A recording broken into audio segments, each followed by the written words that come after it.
na-realize ko maraming humahanga na sa kanya. Tapos sa Cebu, ibang-iba talaga sa Davao kasi doon, grabe, freedom. Nalala ko yung meron siyang TV show na pangalan ay Gikan sa Masa para sa Masa. Lagi namin yung pinanonood tuwing linggo dito sa bahay.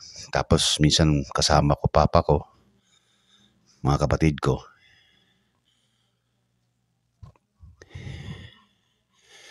Nanonood kami kasi medyo controversial really controversial si PRRD, si Mayor Duterte nung time na yun. Nung pag magsalita siya sa TV, yung walang rules. He's breaking all the proper etiquette, all the rules of any kind of ethics in front of the TV. And nagtitreat pa nga siya sa harap ng camera. Pero sa mga criminal naman siya nagtitreat. Tapos naasar ako. Pag magsasalita siya ng mga ganun, nasya-shock kami. Lalo na pag first time namin siya narinig na nagmura. Tapos magsasalita siya bigla ng putang ina, patayin ko kayo. Kasi minsan Bisaya ihawon ta mo ron mga buanga mo. Kamo makitaan ta mo, kamo mga buanga maldito mo diya sa kanang lugar na. Pang ihawon ta mo. Ganun siya magsalita. Hindi pala ng mga taga Manila nun, mga time na yun. Kung maalala ko, 2002, 2003. Yung mga late 90s, di pa naman masyado siya controversial Hindi pa masyado siya ganun sa harap ng TV. Parang nagsimula yung kanyang pagiging yung tough guy. Doon sa TV show na yun, Gikan sa Masa para sa Masa. Nagalit kami sa kanya. Pati papa ko, napapa-flinch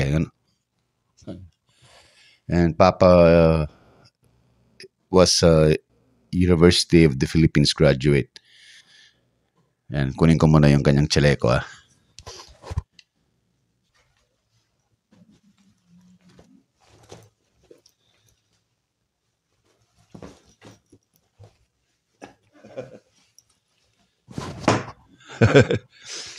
Yan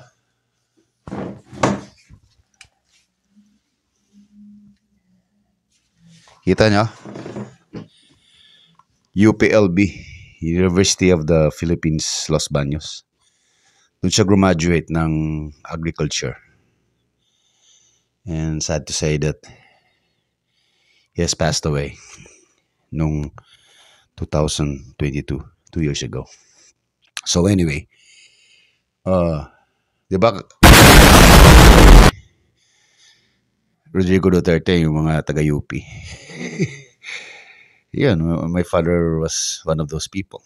Siyempre, papa ko siya. Siyempre, kung galit siya, galit din ako, diba? Kaya lang, kasi yung mga time na yun, bata pa ako, hindi pa masyado ganun kadami yung kaalaman ko. Hindi pa masyado uso internet nung time na yun. May internet na pero hindi pa masyado, wala pa yung nasa bahay, yung home wifi, home broadband, wala pa Pupunta na kami sa internet cafe para mag-online. So, limitado yung mga kailangan namin malaman. So, na-realize ko yung time na ayaw ko sa kanya, anti-Duterte ako, galit ako sa kanya kasi pala, limitado yung mga alam ko. Parang nausugahan ko si former president sa kanyang pagmumura lang. Hindi ko siya tiningnan yung mga ibang side niya, yung good side niya, at saka yung yung passion niya in public service.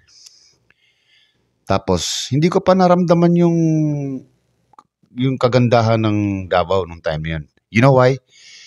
Hindi pa ako lumabas ng Davao eh. Nung lumabas ako ng Davao, pumunta ako ng Cebu. I worked there. So, tumagal ako doon, siguro almost 10 years. Pagbalik ko dito, putya, nakita ko talaga ang kagandahan ng Davao. Yung distinct character niya, yung kalinisan, yung kanyang peace and orderly lahat. Traffic, pedestrians, yung mga nasa sidewalk. And wala kang masyadong makitang mga tao na tumatambay, yung mga dati na mga tarantado na mga pasaway. Lahat sumusunod sa batas. Tsaka wala lang nagyoyosi, wala lang katapon ng kung ano mga kalat sa kalye. Sa Cebu kasi makalat eh. Tsaka walang bawal doon nung time na yun nung nandun ako. That was 2006 until 2014. Bumalik ako dito sa Davao for good, 2014 at 2015. Kaya yun doon ko na in-idol si former president, si Mayor Duterte. Nung election na, ay patuloy pa din siya pagmumura sa TV. Tapos, alam mo, nung pumunta ako sa Cebu, pumunta din ako sa Manila nung time na yun eh.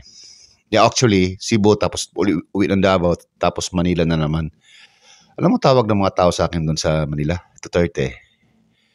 Tapos sa Cebu, yung mga tao doon, pag malalaman nila na may taga Davao, pag kunwari, meron silang nakilala taga Davao, kunwari ako, kaopisina nila taga Davao, si Duterte lagi ang laman ng bibig nila. Si Duterte yung sikat, lagi sinasabi, bay, bagsik kayong mayor sa. O ano na yun itong mga taga Cebu ba. Hindi lang ako mimik, hindi lang ako matingog ba. Oo, ko. Tapos katagalan, na-realize ko na maraming humahanga na sa kanya.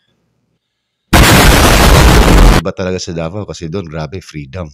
Parang walang batas. Tapos grabe ang mga doon, yung prostitution, yung drugs, mga nightlife, mga ganun. Crimes, May na-witness nga ako isang crime eh. Hostage actually, on the streets.